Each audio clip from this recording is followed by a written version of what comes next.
Así que abunda lo que quieras, toca lo que quieras, di lo que quieras y critica todo lo que puedas. ¿No? Está bien. Listo. Del 1 al 10. Vamos en 5, 4. ¿Ya sin contar ni nada? No, ya no. ¿Ya? Ok, bien. Ya. 5, 4, 3, 2. Bienvenidos nuevamente a su programa Controversias. En esta ocasión vamos a hablar sobre un tema que está en la agenda nacional e internacional, que es la justicia abierta y la transparencia. Y a lo largo del programa, con nuestro invitado, vamos a ir conociendo nuevos conceptos y algunas cifras y estadísticas internacionales y nacionales en materia de corrupción. En primer lugar, quiero darle la bienvenida a nuestro invitado de hoy, el maestro Jaime Hernández Colorado. Bienvenido, Jaime. Gracias. Mucho gusto. Además de ser un paisano veracruzano, es un extraordinario profesionista e investigador, y voy a compartir con el auditorio, si me permites, Jaime, cuáles son tus prendas curriculares. Él es licenciado en Política y Administración Pública, egresado por el Colegio de México, y es maestro en Derecho Constitucional por el Centro de Estudios Políticos y Constitucionales del Ministerio de la Presidencia del Gobierno Español, que por cierto, cabe mencionar que fue gracias a una beca del Gobierno Español. Correcto. Que cursaste tu maestría. En el Centro de Investigación y Docencia Económicas, el CIDE, ha sido investigador en proyectos de la División de Administración Pública, coordinador ejecutivo del Programa Interdisciplinario de Rendición de Cuentas y profesor asociado. También profesor de la Universidad Autónoma de la Ciudad de México, investigador visitante de la Universidad de Texas en Austin y profesor investigador asociado de la Universidad de Guadalajara, donde también fue secretario ejecutivo del Instituto de Investigación de Rendición de Cuentas y Combate a la Corrupción. Su publicación más reciente es el libro Rendir Cuentas en Situaciones de Emergencia, un modelo basado en la evidencia, en coautoría con el maestro Mauricio Merino y la maestra Lourdes Morales e Irma Guerra, publicado por la Universidad de Guadalajara en el 2021. Actualmente, además de coordinar de manera honoraria la comunidad PIRC. ¿Qué es la comunidad PIRC, Jaime? Pues es una red de investigación nacional sobre rendición de cuentas. Ok. Y combate a la corrupción. Exacto. Alojada en la Universidad de Guadalajara, es director general de la organización de la sociedad civil Nosotros por la Democracia, Asociación Civil. De nueva cuenta, muy bienvenido, Jaime. Muchas gracias. Bueno, pues vamos a entrar en materia. En primer lugar, decir que justicia abierta es un término relativamente reciente, innovador, y no se trata de otra cosa, lo voy a decir de manera muy simple, sino de una aspiración por transparentar en el sistema judicial la rendición de cuentas, la participación y la colaboración ciudadana.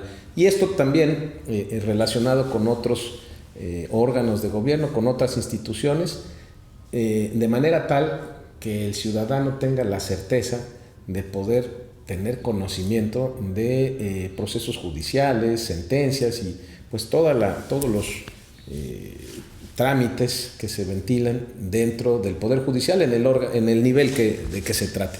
Pero me gustaría, Jaime, para el auditorio, no necesariamente es experto, ni mucho menos, no solo quienes ejercen la profesión de abogados, sino en general una descripción más amplia de la justicia abierta y los alcances de esta. Sí, mira, como dices, es un concepto novedoso y la verdad es que bastante interesante, que se ha venido impulsando a partir de una lógica amplia desde el punto de vista conceptual. Es decir, cuando hablamos de justicia abierta, no únicamente hablamos de estas vertientes que mencionaste, de transparencia, apertura pues de la información, rendición de cuentas, participación y colaboración en el ámbito de los órganos del Poder Judicial. Hablamos de lo que se ha propuesto en este informe, en la métrica de justicia abierta 2022. Hablamos del ecosistema de justicia, es decir, instituciones que necesariamente están vinculadas con la justicia, con los procesos de justicia, de administración, procuración, pero también de instituciones que de alguna forma, aunque no tan directa, están relacionadas con todos esos procesos. Entiéndase, por ejemplo, las instancias de los sistemas penitenciarios, las instancias, los centros de justicia para las mujeres, las instancias de justicia alternativa, que son las que llevan los procesos de mediación, y por supuesto las comisiones de derechos humanos, entre otro tipo de instituciones que están vinculadas y que es, creo, lo que le da la riqueza a ese concepto de ecosistema de justicia. Es decir, no solo es el Poder Judicial, que de por sí ya sabemos que es un ámbito bastante opaco y bastante cerrado a la vigilancia de la ciudadanía, sino además del Poder Judicial, son todas aquellas instancias que orbitan en torno de la lógica de los procesos de justicia. Incluidos incluso, valga la redundancia, la relación que tiene que ver con los órganos de investigación, con las fiscalías de la República, la General de la República y las estatales, ¿no? Sí, efectivamente. Entonces, esa lógica del ecosistema de justicia lo que nos permite, desde la concepción esta de la justicia abierta, que implica, como ya decías, esos 4 vertientes, esas 4 componentes, nos permite, y en este estudio ha quedado pues evidenciado, nos permite analizar con una base mínima, digamos, con criterios básicos comunes a las diferentes instituciones que forman parte de esos ecosistemas de justicia, es decir, fiscalías, Poder Judicial, más todas las demás instituciones que acabo de mencionar. Ahora, en el discurso oficial, en estos últimos años, hay una reiterada exposición en el sentido de combate a la corrupción, combate a la corrupción, combate a la corrupción. Esa fue la bandera sí, política, y no me voy a ir a ese sesgo. Sin embargo, sí es importante señalar que pareciera ser que, contrario a lo que se pregona, al revés, hay datos que indican que la corrupción no solo permanece, sino que en algunos casos crece. Y me llamó la atención que decías ahorita que el Poder Judicial históricamente o tradicionalmente pues está cerrado y que los ciudadanos no sabemos qué hay. Y a pesar de que hay algunos esfuerzos por parte de magistrados y de ministros de la Corte en su momento por publicitar, por darle toda la transparencia posible a sus trabajos, sigue habiendo esa distancia entre el ciudadano común y los órganos judiciales. Exactamente. Yo ampliaría esto que dices, estando de acuerdo, por supuesto, a que esa distancia existe, por supuesto, en los poderes judiciales, es como el ejemplo paradigmático, pero existe en todas las instituciones identificadas en este concepto del ecosistema de justicia. Es decir, están incluso, por ejemplo, aquellas que están llamadas a la protección de los derechos, como las comisiones de derechos humanos. Correcto. Siguen siendo instituciones alejadas de la lógica de la participación ciudadana, la colaboración, que son 2 de las vertientes que mencionábamos. La otra vertiente, la de rendición de cuentas, se pueden ver los datos de manera muy concreta en el informe, quien guste consultarlo, pero la otra vertiente, la rendición de cuentas, hay un cumplimiento deficiente y en la que sí hay un cumplimiento, digamos, más o menos bueno, es en la vertiente de transparencia. Pero ese cumplimiento, a mí me gustaría puntualizarlo mucho porque se vincula con esto que dices y con otras discusiones que hay actualmente. Ese cumplimiento en materia de transparencia no se lo debemos ni a la voluntad ni a las estrategias de las instituciones. Claro, sí. Exactamente. Ese buen cumplimiento en materia de transparencia está vinculado, y esto también está claro en el informe, con que tenemos en México ya más de 10 años, por supuesto, varios lustros, para ponerlo así, con una estructura común de obligaciones de transparencia. ¿Qué significa eso? Que en esta vertiente de transparencia, en esta métrica de justicia abierta, las instituciones del ecosistema de justicia deberían cumplir al 100%. Eso no sucede. O sea, hay una muy buena calificación, excelente que haya. ¿Esa calificación debería ser óptima? Sí, sí debería.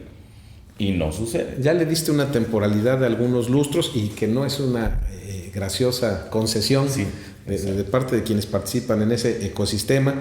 Pero yo quiero preguntarte, en ese periodo, ¿cómo ha venido dándose ese comportamiento? Por un lado, hay el trabajo, la participación, la colaboración de los ciudadanos, que es parte de esos principios de la justicia abierta, y se van ganando esos espacios, esas ventanas. Sí. Pero por otro lado está la resistencia que se puede presentar dentro de las instituciones, de todas las que en ellas estén involucradas, ¿no? En ese periodo, ¿qué es lo que registra esta métrica? ¿Hay un avance, hay un estancamiento, hay un retroceso en materia? Mira, la parte, insisto, de la vertiente de transparencia o el componente de transparencia, hay una buena calificación, si bien hay que hacer esta salvedad que ya hicimos de por qué o cómo se explica esa buena calificación, que insisto, debería ser óptima, pero no lo es. La calificación en rendición de cuentas también está en alguna medida, no en general, pero sí en alguna medida, está vinculada con obligaciones de transparencia y obligaciones legales en el sentido de procesos, por ejemplo, contrataciones públicas. Entonces, es una de las cuestiones que se mide en el componente de rendición de cuentas. Entonces, de nuevo la discusión, si lo que tenemos aquí en la vertiente de rendición de cuentas son, en alguna medida, obligaciones legales de todas esas instituciones del ecosistema de justicia, pues esas obligaciones deberían colmarse, sin duda, ¿no? Porque son obligaciones. Pero en los casos en los que eso no sucede, bueno, hay allí que levantar las banderitas rojas de que algo puede estar pasando, y aunque no esté pasando algo, no está bien que las instituciones no cumplan lo que dice la legislación. ¿Y quién supervisa o es cuál es el órgano encargado de que a partir de esas advertencias o de esas señales de falla o de incumplimiento inviten a que estas instituciones cumplan con los parámetros o con los objetivos? Sí, mira, en el caso, para volver a la vertiente de transparencia, el caso de la vertiente de transparencia, esos faltantes que todavía son mínimos pero se identifican, evidentemente están a cargo de la vigilancia del INAI y de los órganos garantes estatales. El INAI ahorita lo abundas, por favor, sí, porque ahí siguen atorados y es un tema que ya hemos recurrido aquí en distintos programas. Pero tú traes datos mucho más precisos. Pues mira, eso para la vertiente de transparencia. Para la vertiente de rendición de cuentas, pues son muchas las instancias que deberían estar haciendo esa observación que nosotros estamos haciendo desde sociedad civil, desde el World Justice Project, que fue el impulsor principal de esta excelente iniciativa, el propio INAI que se sumó, y el Instituto de Investigación y Rendición de Cuentas de la Universidad de Guadalajara. Entonces, en rendición de cuentas hay varias instancias. La primera o la más natural son los órganos internos de control. Sí, es decir, son esas instancias las que deberían estar haciendo esa vigilancia para levantar esas banderas rojas. Y ahí nos vincula irremediablemente, y quizás por mi deformación profesional también, nos vincula somos colegas, ya me dijiste deforme también, sí, pero pues mira, con el tema de corrupción. ¿Por qué? Pues porque los órganos internos de control están, sí, para hacer esa vigilancia y para mejorar la gestión. No están para ser policías y para imponer sanciones ridículas porque alguien llegó tarde o cosas por el estilo, ¿no? Claro, es decir, son los primeros, los órganos internos de control. Los segundos, también muy importantes sin duda, son las auditorías. Tanto la Auditoría Superior de la Federación como las auditorías estatales. Los órganos fiscalizadores. Y esto es algo, exactamente, esto es algo de lo que podríamos hablar aquí 3 o 4 programas, ¿no? Las deficiencias que hay en esa estructura de control interno por la vía de los OICs y de control externo por parte de los órganos fiscalizadores.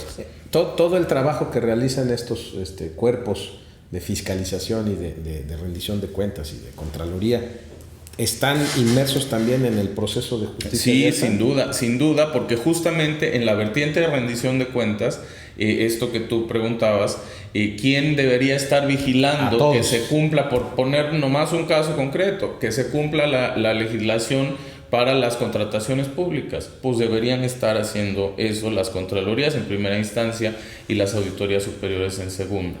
Es decir, esto que nosotros identificamos, porque la métrica lo que es básicamente es una fotografía de un momento, ¿no? En este caso datos de 2022, esto que nosotros identificamos lo que permite es darnos cuenta que si esas deficiencias existen y se están reproduciendo, es porque a su vez hay deficiencias en la vigilancia que están o deberían estar llevando a cabo tanto Contralorías como auditorías superiores en primerísima instancia. No nos olvidemos, por ejemplo, que esa función de vigilancia también existe en otros órganos como el Consejo de la Judicatura Federal, los consejos de la Judicatura estatales, que no hay en todos los estados, pero sí en la mayoría.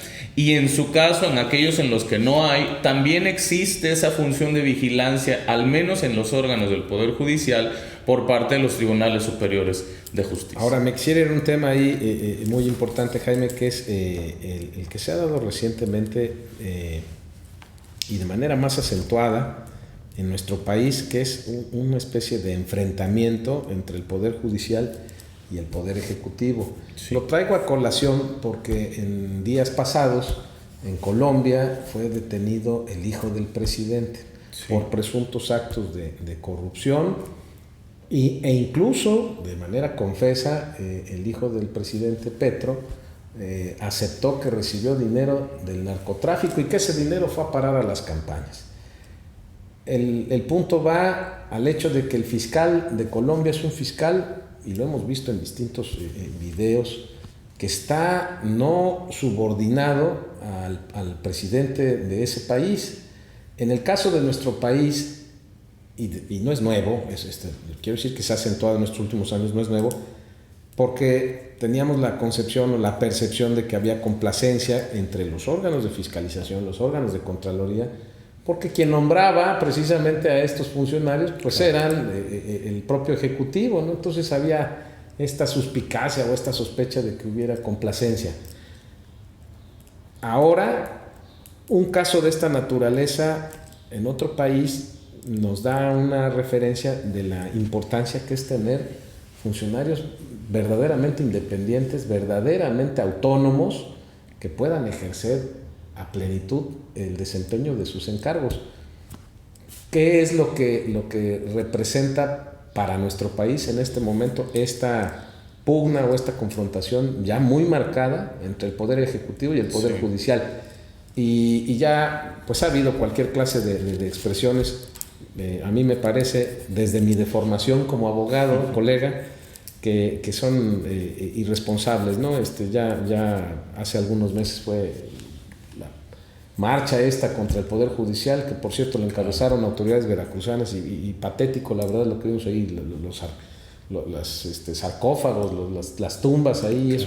Entonces, ¿qué pasa con esa polarización que hay? ¿Cómo se puede fortalecer y cómo puedes pedirle al Poder Judicial y a todos sus órganos y a todos los que están involucrados en ese ecosistema, como tú lo llamas, que cumplan si de manera cotidiana están siendo torpedeados? Mira, de entrada, a mí lo que me parece es que hay allí una paradoja, no sé si es paradoja en realidad, pero creo que hay una contradicción muy evidente. Y que esa contradicción no se verbaliza básicamente por ignorancia de quienes están en la función pública. Esa disputa entre ejecutivos y poderes judiciales en realidad no debería estar existiendo, porque los resultados de la métrica de justicia abierta lo que nos están diciendo es que esas carencias en participación, en mecanismos de colaboración, en rendición de cuentas y en transparencia suceden en los dos poderes. porque el Ejecutivo también tiene instituciones en el ecosistema de justicia, en este concepto del que hablé al principio, ¿no? Sí. Entonces, y las que no tiene, por ejemplo, las fiscalías hace 3 días eran todavía parte de los poderes ejecutivos, desde el punto de vista, es decir, del análisis de las burocracias. No podemos estar diciendo que los vicios de las burocracias que hay en las fiscalías hoy autónomas pues son culpa de Dios sabe quién. No, esos vicios vienen de su vinculación con los poderes ejecutivos. A ver, insisto, esa confrontación en realidad es contradictoria, sí, básicamente porque el Poder Ejecutivo está acusando al Poder Judicial de lo mismo que está sucediendo dentro de su propia estructura. Se dice coloquialmente, escupen para arriba, sí. ¿no? Sí, bueno, claro, pero como dice una ministra de la Corte, es que el Poder Ejecutivo es una cosa diferente de la administración pública. A lo mejor desde esa perspectiva, pues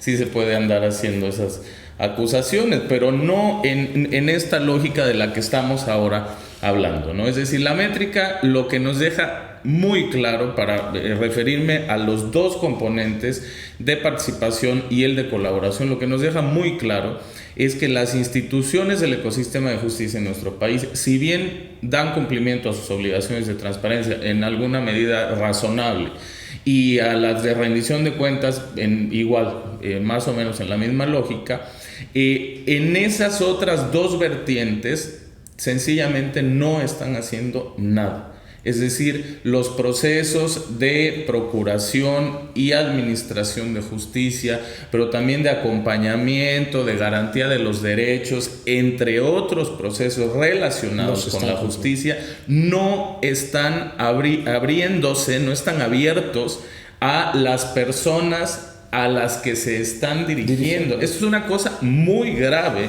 desde el punto de vista de la política pública, si lo queremos ver desde ese enfoque.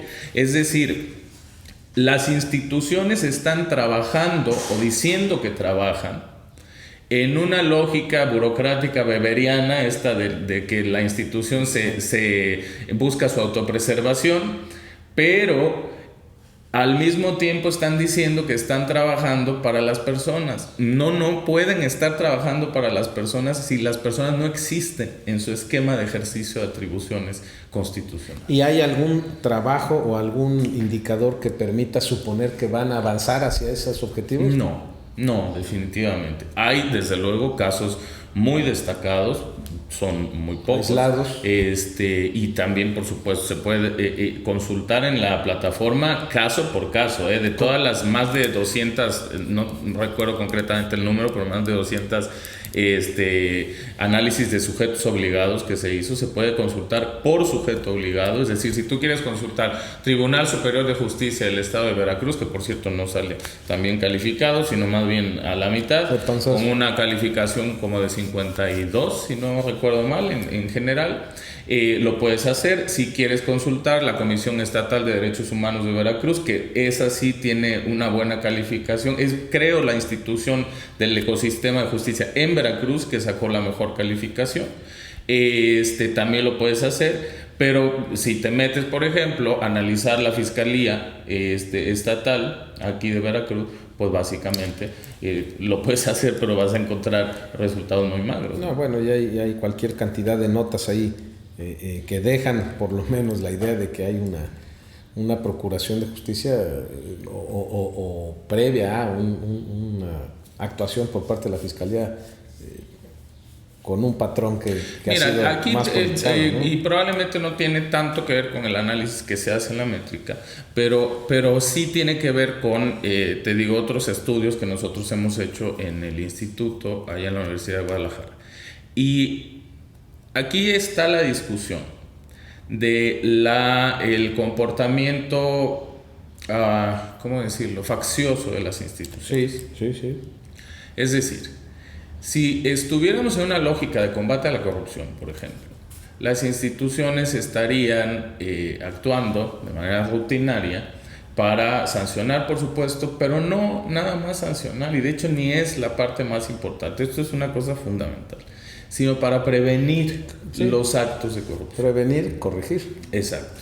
Y lo que estamos viendo en la realidad es que ni siquiera la sanción, que es a lo que le tienen fe los que están en el gobierno... Aquí hay impunidad, ¿no? No, claro, es decir, la lógica básicamente que se nos ha propuesto es la corrupción se va a terminar sancionando.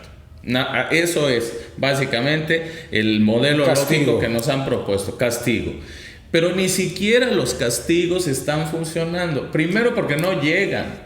Luego, si llegan, evidentemente los corruptos o los acusados de corrupción pues tienen dinero para defenderse, se defienden. Y luego, cuando terminan los procesos, pues terminan como sucedió con el ex gobernador de aquí, de Veracruz, o como sucedió con la maestra Elba Ester Gordillo, o con un montón más, ¿no? Claro, la lista es muy larga. Tenemos allí que ni siquiera los castigos están llegando. Y de otro lado, y esto sí tiene que ver con lo que estamos discutiendo de la métrica, de otro lado hay un conjunto de deficiencias que no necesariamente las medimos en la métrica porque sí son evidentes, que tienen que ver, tú lo decías hace un momento, con el tema de la independencia, tienen que ver con las capacidades profesionales de los funcionarios públicos que están en esos que también es corrupción. Funcionarios que no están preparados para... Digamos, son malas prácticas, ¿no? Y no, esas malas prácticas, ahí sí se vincula directamente con el tema de la corrupción. Nosotros lo que hemos discutido mucho a partir de la propuesta del doctor Merino de hace varios años de entender a la corrupción como la captura de lo público, es decir, la captura de los puestos públicos, la captura del presupuesto público y la captura, por lo tanto, de las decisiones públicas. En esa lógica, cuando tú tienes el comportamiento administrativo de sistema de botín, es decir, que los puestos se los das a gente que no tiene, y que no tiene demostrado capacidades técnicas, y técnica, exacto, eso es, digamos, el punto de partida para que el funcionamiento institucional termine estando dentro de ese contexto opaco, nebuloso, que precisamente va en contra de lo que se supone que estamos combatiendo. Y hablando de eso, participaste también en la elaboración del informe País con datos sobre corrupción en el 2021, que ya tiene un par de años. ¿Qué datos encontraron en este informe? Mira, ahí lo que tenemos muy claro, en primer lugar, es que ha venido sucediendo un proceso de debilitamiento institucional, es decir, a partir de la creación del Sistema Nacional Anticorrupción, ese proceso de articulación del sistema y de los sistemas estatales terminó por detenerse en un momento que la verdad es que no estoy seguro yo de dónde ubicarlo, pero terminó por detenerse gracias a procesos desde el punto de vista de los poderes legislativos y ejecutivos, de procesos para entorpecer la integración de los sistemas. Entonces, esos sistemas no terminaron de nacer, esa es la realidad. De manera que en las discusiones que ha habido, donde sí hay sistemas anticorrupción, cosa que no es el caso de Veracruz, por cierto. Y a nivel nacional, no solo la entidad, a nivel nacional. A nivel nacional, Veracruz es de los peores. Es decir, la situación más lamentable desde el punto de vista institucional en los sistemas anticorrupción, el caso de Veracruz es paradigmático. No es el único, desafortunadamente. Sí, mi pregunta es, bueno, ya nos estás diciendo la nada satisfactoria posición del Estado dentro del país. A nivel internacional, México como país, ¿hay avance o hay retroceso en materia de corrupción? Insisto, ese fue el primer comentario que hice al inicio del programa, que fue la bandera de esta administración, el combate a la corrupción. Pero por lo menos en los medios y en distintas fuentes de información, estamos encontrando y escuchando reiteradamente que hay una corrupción rampante, ¿no? Mira, la cuestión con la posición del país en términos de rankings internacionales es que esos rankings tienen que ver con percepción. No todos, pero digamos los que más se discuten tienen que ver con percepción. Y la cuestión es que la percepción pues no necesariamente está vinculada a la realidad. La realidad, claro. Exactamente. Pero algo tiene y es desde luego muy útil ese tipo de datos.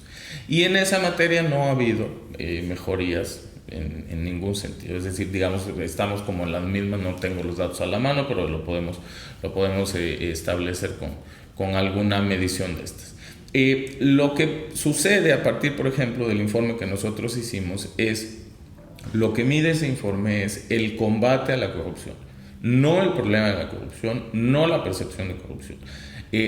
Otro instrumento que es el que tiene el INEGI, por ejemplo, que incorpora de calidad e impacto gubernamental, encuesta nacional de calidad e impacto gubernamental, incorpora una vertiente en la que pregunta a las personas encuestadas sobre experiencias de corrupción. Es muy útil, la verdad, ese instrumento, y añadiría yo otro, si el auditorio tiene interés en revisarlo, que es una medición que acaba de sacar, no tengo el título, no lo recuerdo, pero lo acaba de sacar el INE con el Programa de Naciones Unidas para el Desarrollo, sí, el PNUD, sí, en agosto del año pasado, si no recuerdo mal.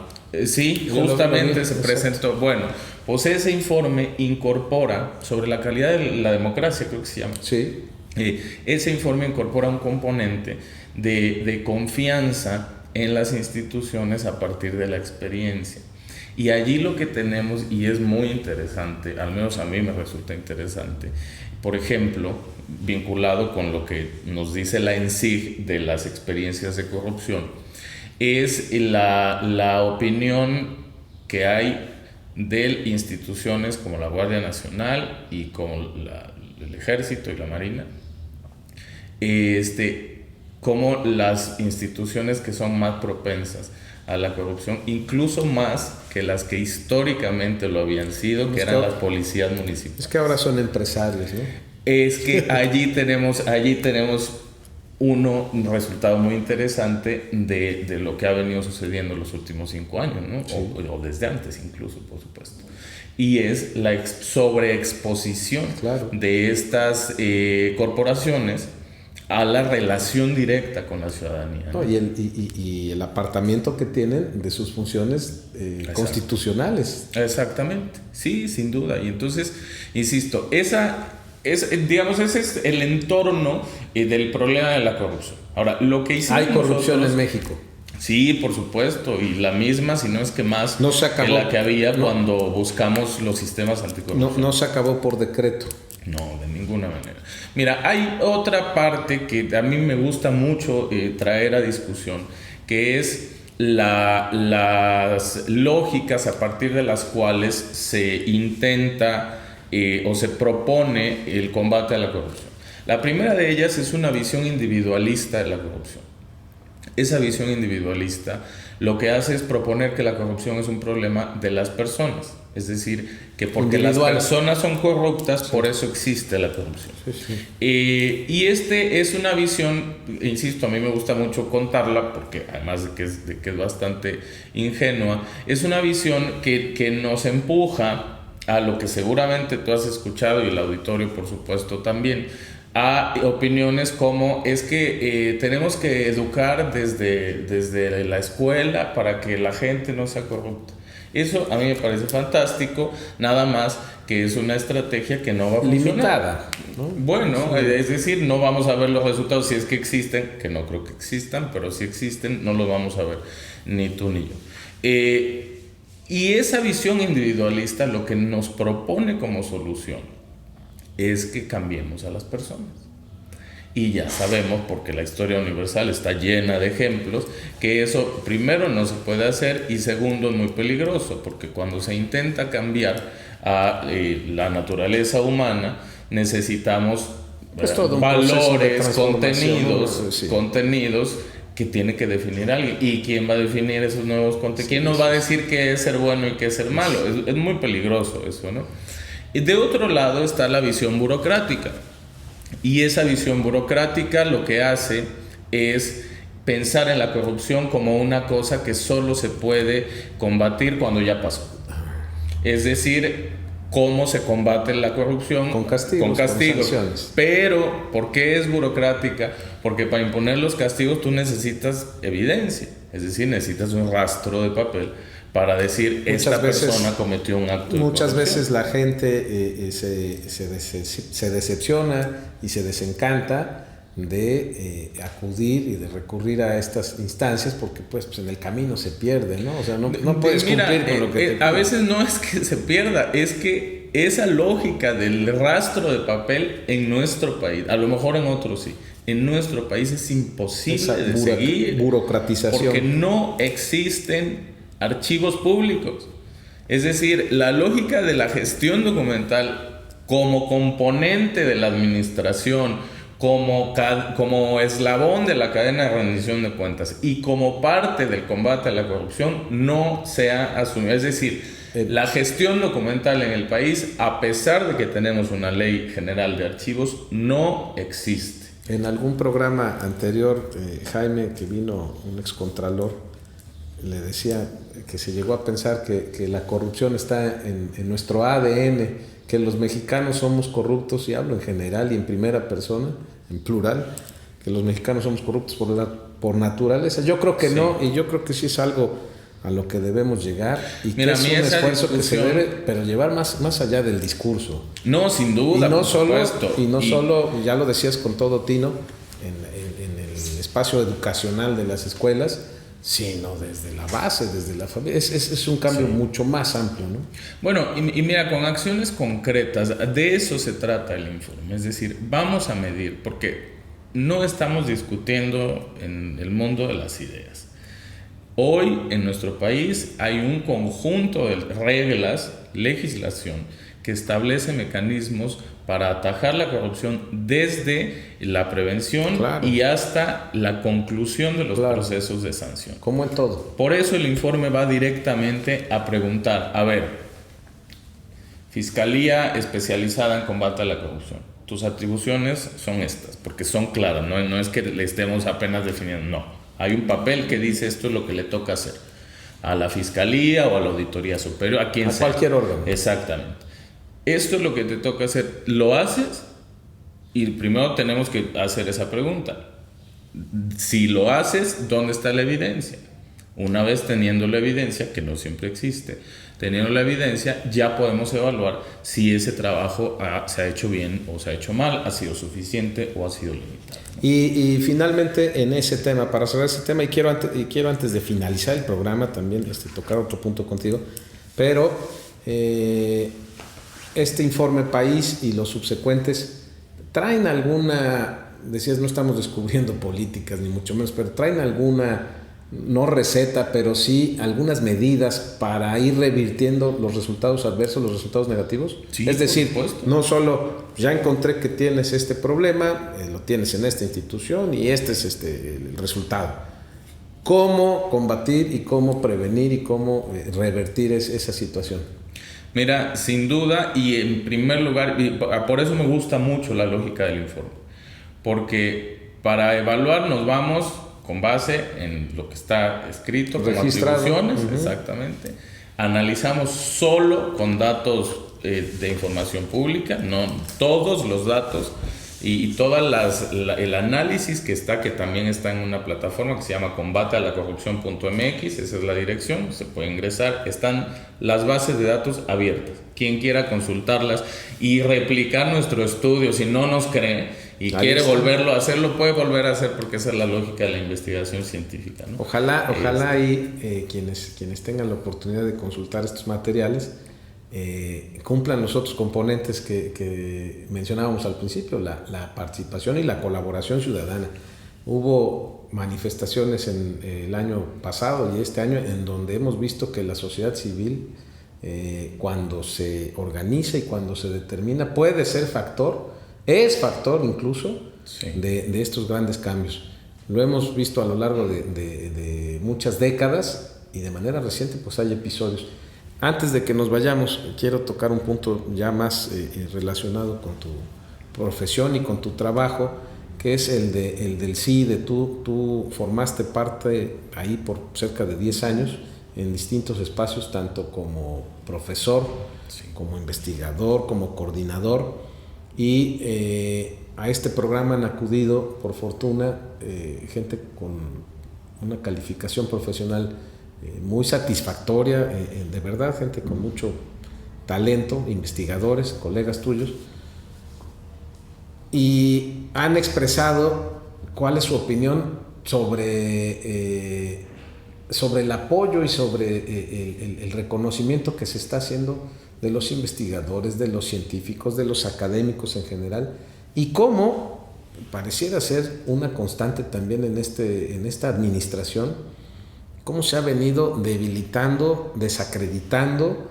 a partir de prejuicios, a partir de quizá en algunos casos pues sí haya la razón para proceder por la vía correspondiente cuando se tipifique algún acto que se pueda constituir en un delito. Pero pareciera, y ese es el común denominador con todas estas personas que te digo que han venido al programa, que más bien se trata de una situación de otra naturaleza. Tú en lo particular, los cambios que has registrado junto con tus compañeros del CIDE, ¿cómo ves este bombardeo continuo hacia el sector académico, hacia los científicos? Yo sí creo que es una lógica sistemática de debilitamiento de las instituciones, en este caso instituciones de investigación, de educación superior, y ese debilitamiento ha pasado por modificaciones legales, cosa que sucede ahora mismo desde hace unos meses en la Universidad Autónoma de Sinaloa y en la Universidad de Sonora, entre otro tipo de cambios como los que también han venido sucediendo en varios casos, que han implicado hacerse directamente desde el partido que está en el gobierno, hacerse de los espacios de decisión de las universidades. Y eso no está mal, supongo que es una lógica que funciona en la perspectiva de las diferentes corrientes de opinión que hay en una democracia. Supongo que así se puede explicar. Pero lo que no me parece que forme parte de esa lógica del juego democrático es ese conjunto de ataques que han sido, lo dije al principio, sistemáticos hacia los y las profesoras universitarias y en general el ámbito académico, cuando básicamente lo único que se hace, al menos lo puedo decir hablando de lo que yo he hecho, claro, y de lo que ha hecho la gente con la que he tenido el privilegio de colaborar, lo que hacemos es lo que acabamos de mencionar en todo el programa: análisis de datos. Esos datos son públicos. Si el resultado de esos análisis no le gusta al gobierno, bueno, pues entonces es que entendemos su recelo a la transparencia. Es que precisamente mi pregunta va orientada a ello.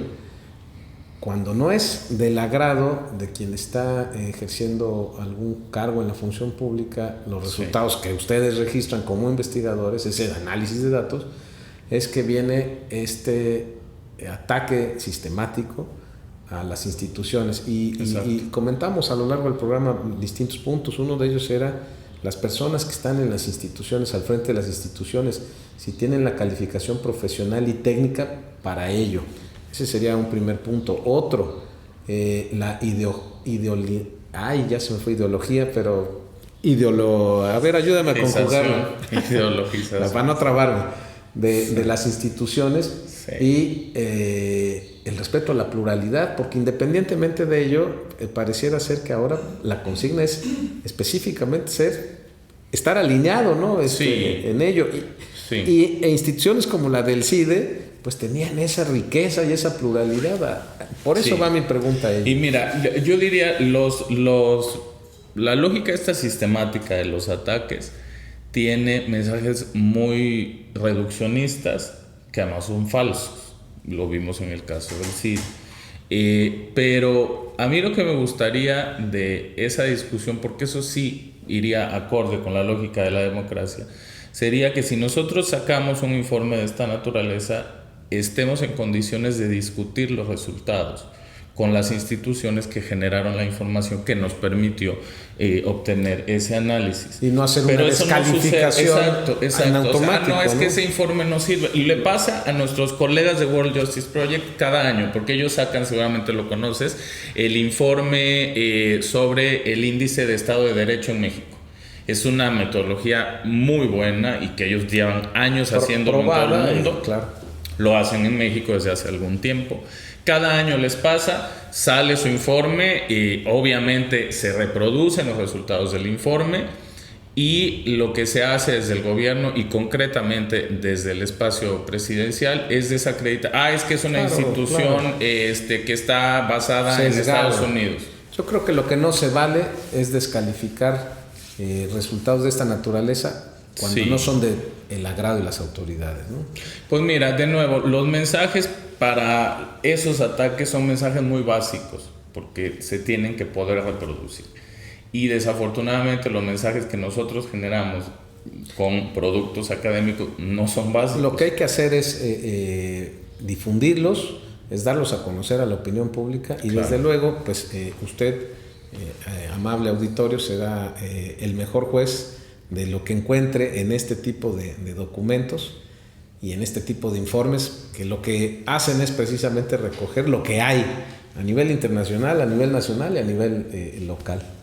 Pues yo te agradezco mucho la visita, Jaime, agradezco que hayas venido desde la Ciudad de México especialmente a grabar este programa, y celebro además que seas abogado, colega, por deformación, paisano, y te hago una cordial invitación para un próximo programa. Claro. Podemos abundar, decías hace un ratito, nos podemos llevar horas y horas en materia, así que en un siguiente programa esperamos contar contigo. Muchísimas gracias. De nueva cuenta, muchísimas gracias, y a usted muy amable por su atención, por su preferencia. Nos vemos en un próximo capítulo de Controversias, su programa de Controversias por NB TV, Periodismo de Investigación. Buena semana.